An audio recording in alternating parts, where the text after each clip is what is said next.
আসসালামু আলাইকুম, সবাই কেমন আছেন? আশা করি সবাই ভালো আছেন, সুস্থ আছেন। আমি মায়ান্স মাম্মা স্বাগতম জানাচ্ছি আমার নতুন একটি রেসিপি দেখার জন্য। আর আমার আজকের রেসিপিটা হচ্ছে লেয়ার মুরগি রান্না করব। আর আমি এটা কীভাবে আলু দিয়ে রান্না করি সেটা আজকে আপনাদের সাথে শেয়ার করতেছি। এই তো সবগুলো মুরগি আমি যেগুলো রান্না করব সেগুলো সব একটা পাতিলে নিয়ে নিলাম। আর এখানে দিয়ে দিলাম তেজপাতা, এরপর এখানে 1 কাপ পরিমাণ পেঁয়াজ কুচি দিয়ে দিলাম। আমি আজকে হাতে মাখিয়ে রান্না করব। এরপর আমি এখানে জিরা ধনিয়া একসাথে বেটে নিয়েছি। এরপর সবগুলো গরম মশলা বেটে নিয়েছি।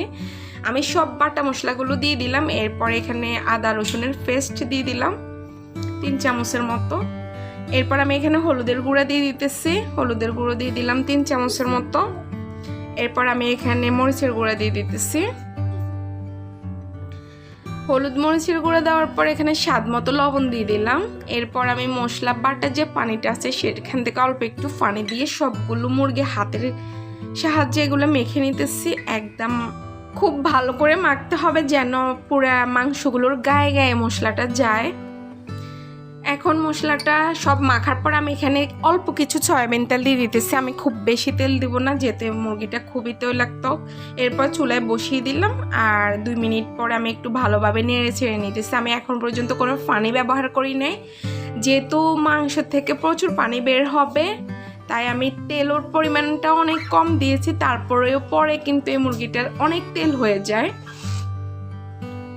এই তো আমি এখন এটা ভালোভাবে কষাচ্ছি। আর এই মাংস জাতীয় খাবারগুলো যতটুকু কষানো যায় খেতে খুবই মজা হয়। আমি এটা ভালোভাবে কষিয়ে নিতেছি। অনেকক্ষণ সময় হাতে নিয়ে কষাবো, প্রায় এটা আমি 20 মিনিটের মতো কষিয়ে নিচ্ছি। একদম চুলার আঁচটা মিডিয়াম লো করে।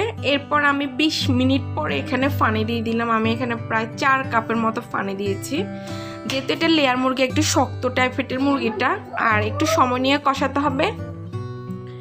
এই তো রান্না করার প্রায় 20 মিনিট পরে আমি এখানে আলু দিয়ে দিতেছি।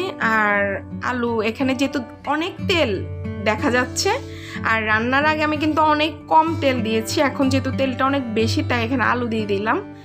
আর এটা আলু দিয়ে খেতে মাংসটা খুবই মজা। এখন চুলার আঁচটা মিডিয়াম লো করে আমি এখানে আরও 30 মিনিট রান্না করে নিলাম। 30 মিনিট পরে এখানে ফ্লেভারের জন্য কিছু কাঁচামরিচ দিয়ে দিলাম। আর কাঁচামরিচগুলো দেওয়ার পরে এগুলো একটু নেড়ে ছেড়ে নিব। আর কাঁচামরিচ দিলে একটু সুন্দর গ্রান আসে। এই তো রান্নাটা হয়ে গেছে।